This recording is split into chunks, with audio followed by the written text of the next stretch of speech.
اگر آپ یہ کہتے ہیں کہ بعض صفات ہے بعض نہیں ہے تو پھر سوال یہ بنے گا کہ یہ بعض صفات ہے بعض نہیں ہے، تو بعض کو ترجیح دینے والی کوئی ہے، کوئی ذات ہے یا نہیں ہے؟ تو بعض کو ترجیح دینے والی ذات یعنی مرجح مخصص کوئی ہوگی یا نہیں ہوگی؟ اگر بعض کو ترجیح دینے والی کوئی ذات ہے تو اس صورت میں خدا کا کسی مرجح اور مخصص کی طرف جو ہے نا احتیاج لازم آ گیا اور اس کی طرف ضرورت آ گئی. اور اگر آپ کہتے ہیں کہ کسی مخصص اور مرجح نہیں ہے تو ترجیح بلا مرجح آ گئی. بغیر کسی مخصص کے بعد صفات کیسے اللہ کے ساتھ اور اس کے ساتھ خاص ہو گئے؟ تو یہ صورت بھی جو ہے نا باطل چیزوں کے اور خراب چیزوں کی طرف کیا ہے مستلزم ہے، تو اس لیے یہ بھی باطل ہے. تو یہ ممکن ہے 3 صورتیں ہمارے پاس ہو سکتی ہے، تو یہ ممکن ہی نہیں ہے. جب ممکن ہی نہیں ہے تو جو مستلزم باطل ہوتی ہے وہ خود بھی کیا ہوتا ہے باطل ہوتا ہے. تو بس اس سے یہ ثابت ہو گیا کہ خدا جو ہے نا جسم سے پاک ہے، جسمیت سے پاک ہے. ایک اور دلیل یہ ہے خدا کی عدمی جسمیت پر کہ جسم جو ہوتا ہے نا یہ محدود ہوتا ہے. آپ اس چیز کو دیکھیں، ادھر دیکھیں اس کے نیچے کچھ بھی نہیں ہے، اس سائڈ پہ بھی کچھ نہیں ہے، ادھر بھی نہیں، بس اس کے ایک لمٹ ہے. یعنی جو بھی جسم ہوتا ہے وہ محدود ہوتا ہے، اس کے ایک لمٹ ہوتا ہے، وہ ایک لمٹ کے اندر ہوتا ہے. جبکہ اللہ تعالیٰ کسی لمٹ میں نہیں ہوتا ہے، کیونکہ محدود ہونا یہ نقص میں سے ہے. اللہ کی ذات لامحدود ہے، تو اسی لیے اللہ تعالیٰ جسم سے کیا ہے پاک ہے.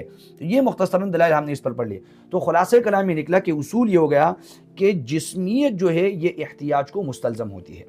اب اس پر کچھ اعتراضات جو نا ہم حل کرتے ہیں کہ دیکھیں ملحدین اعتراض کرتے ہیں کہ خدا کس چیز سے بنا ہے، خدا کس چیز سے بنا ہے. تو دیکھیں ملحدین کا یہ سوال ایک فعل سے ایک مغالطے پر جو ہے مبنی ہے، کیونکہ اس میں خدا کے لیے جسم فرض کیا ہے، خدا کے لیے جسم فرض کیا اور پھر سوال اٹھایا گیا ہے. کیونکہ یعنی وہ یہ تصور کر رہے ہیں کہ خدا بھی ممکنات کی طرح ایک جسمانی شے ہے، جبکہ یہ غلط مفروض ہے. کیونکہ خدا نہ مرکب ہے، نہ محتاج ہے، نہ کسی سے بنا ہے. بنی ہوئی تو وہ ہوتی ہے وہ چیز جو جسم ہوتی ہے. تو اللہ تعالیٰ تو جسم نہیں ہے بلکہ وہ تو واجب الوجود ہے، کسی چیز کا محتاج نہیں ہے. تو جو چیز بنی ہوئی ہوتی ہے وہ مخلوق ہوتی ہے، اور خدا جو نا مخلوق نہیں ہے بلکہ اللہ تعالیٰ کیا ہے خالق ہے.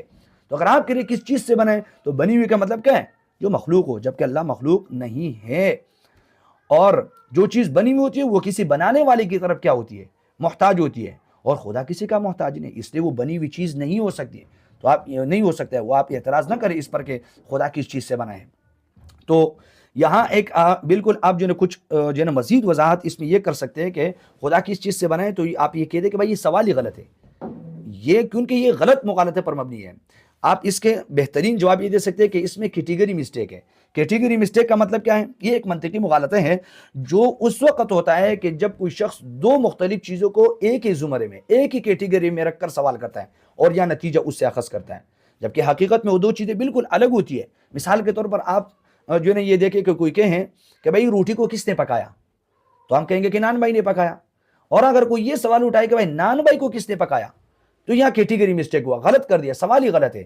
کیونکہ آپ نے نان بھائی کو روٹی کی طرح فرض کر لیا کہ اس کو بھی کسی نے پکایا، جبکہ اس نان بھائی کو کسی نے پکایا نہیں ہے. تو یہ سوال ہی آپ کا کیا ہے غلط ہے. ایسے ہی کہ خدا کس چیز سے بنا ہے یہ سوال ہی غلط ہے، کیونکہ سوال جو ہے جسم کے لیے ہوتا ہے اور اللہ تعالیٰ جسم سے کیا ہے پاک ہے. اور جو بنی ہوئی ہوتی ہے وہ مخلوق ہوتی ہے، وہ خالق نہیں ہو سکتی ہے. یا مثال کے طور پر کوئی یہ سوال کرے کہ کیا آپ کا موبائل فون سو گیا تھا، تو موبائل سوتا تھوڑی ہے، یہ تو مخلوقات کے اور زندہ چیزوں کی کیا صفات میں سے سونا.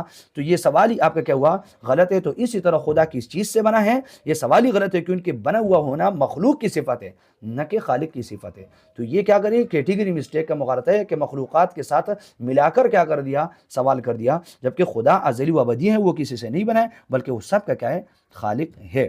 تو خلاصہ اس کا یہ نکلا کہ خدا جسم نہیں ہے، کیونکہ جسم مرکب ہوتا ہے اور مرکب محتاج ہوتا ہے، اور خدا کسی سے بنا نہیں ہے کیونکہ جو بنا ہوا ہوتا ہے وہ ممکن الوجود ہوتا ہے، جبکہ خدا واجب الوجود ہے، وہ کسی کا محتاج نہیں ہے. تو یہ جو ہے نا بنیادی مغالطے اس میں کہ ممکنات کے اصول کو واجب الوجود پر لاگو کرنے کی کوشش کی گئی ہے. تو یہ ان کا جو ہے نا بنیادی مغالطہ ہے اس میں. دوسرے اعتراض یہ کرتے ہیں کہ جو ہے نا ہر زندہ ذات کے لیے کھانے پینے کی ضرورت ہوتی ہے، تو خدا کے لیے کھانا پینا کیا ہے؟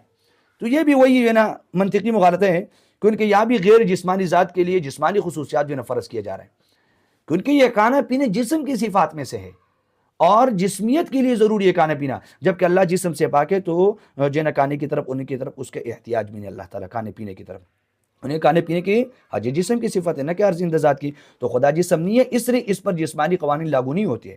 ٹھیک ہے، تو یہ جو ہے نا ہمارے پاس بنیادی بات ہو گئی. اور وہی بات ہے کہ جسمیت اگر آپ مانیں گے خدا کے لیے تو اس میں پھر احتیاج آئے گی، اور اللہ تعالیٰ ضرورت اور احتیاج سے کیا ہے پاک ہے. مزید ایک میں آپ کو ایک آسان مثال پیش کرتا ہوں کہ دیکھو، اگر جیسے مثال کے طور پر کوئی کہے کہ مچھلی پانی کے بغیر زندہ نہیں رہ سکتی ہے، مچھلی پانی کے بغیر زندہ نہیں رہ سکتی ہے، تو کیا پرندے بھی پانی میں رہتے ہیں؟ تو وہی یہ سوال ہی غلط ہے. یہ سوال اس لیے غلط ہے کہ دیکھو مچھلی کی ساخت اور سٹرکچر جو باڈی کی ہے وہ الگ ہے اور پرندے کی الگ ہے. تو دونوں کو الگ الگ جو ہے نا آپ رکھو، آپ ملاتے کیوں ہے کہ بھائی آپ نے جو پانی کی ضرورت مچھلی کے لیے تھی وہ آپ پرندے کے لیے بھی پوچھ رہے، تو اس کے لیے نہیں ہے ضرورت ہو. تو ایسے ہی اگر کسی جسم کے لیے، مخلوق کے لیے کسی چیز کی ضرورت ہے تو خالق کے لیے ضروری نہیں ہے وہ چیز. خالق مخلوق کی طرح نہیں ہے، بلکہ وہ خالق ہے، وہ سب کا پیدا کرنے والا ہے. ٹھیک ہے. ایک اور اعتراض کرتے ہیں کہ اگر خدا جسم نہیں ہے تو پھر وہ کیسے موجود ہے؟ تو دیکھو یہاں بھی یہ سمجھا گیا ہے کہ اصل مغالطہ دیا کہ کوئی چیز، کسی چیز کے موجود ہونے کے لیے جسم ہونا ضروری ہے، باڈی ہونا ضروری ہے. یہ مغالطہ پیش کیا گیا ہے. یہ غلطی ہے کہ کوئی چیز موجود تب ہوگی جب اس کی باڈی ہوگی، کوئی جسم نہیں. یہ ضروری نہیں ہے. آپ دیکھ سکتے ہیں کہ بھائی وجود کے لیے جسم ضروری نہیں ہے، کہ عقل کو دیکھو، محبت کو دیکھو، عدل، علم، یہ سب موجود ہے لیکن جسم نہیں رکھتے یہ چیزیں. بھائی عقل کو دیکھو، شعور کو دیکھو، بہت سے مجرد حقیقت ہے یعنی نان فزیکل چیزیں ہمارے پاس ہے کہ جسم کے بغیر موجود ہوتی ہے. تو خدا کا وجود جسمانی قیود سے کیا ہے؟ پاک ہے. تو خدا کا عدمی جسمانیت ہی اس کی واجب الوجود ذات کی کیا ہے؟ دلیل ہے کہ ان کو کسی کا محتاج نہیں ہے. مثال کے طور پر جیسے روشنی نظر آتی ہے، روشنی نظر آتی ہے ہمیں مگر اس کا کوئی جسم نہیں ہوتا ہے. تو اسی طرح خدا موجود ہے مگر جسمانی حدود سے کیا ہے؟ پاک ہے. ایک اور اعتراض کرتے ہیں کہ اگر خدا جسم نہیں ہے تو پھر وہ کیسے سنتا ہے اور دیکھتا ہے اور علم رکھتا ہے؟ تو یہ وہی غلطی کر دیا کہ جیسے مخلوقات کی صفات اور مخلوقات کے لیے جو چیزیں ضروری ہے اور جسم کے لیے جو چیزیں ضروری ہیں وہ اللہ کے لیے فرض کی جا رہی ہے، جبکہ اللہ دیکھنے کے لیے آنکھ کا اور سننے کے لیے کان کا اور ان چیزوں کا کیا ہے؟ محتاج نہیں ہے. ان چیزوں کی احتیاج نہیں اللہ تعالیٰ کی طرف، اللہ کے لیے. مثال کے طور پر انسان روشنی کے بغیر نہیں دیکھ سکتا ہے، جبکہ اللہ تعالیٰ بغیر کسی وسیلے کے دیکھنے پر قادر ہے. سمجھ آ رہی ہے؟ انسان کے سننے کی ایک لمٹ ہے، ایک حد ہے، مگر اللہ ہر آواز کو ہر جگہ سے بیک وقت کیا کرتا ہے؟ سن سکتا ہے.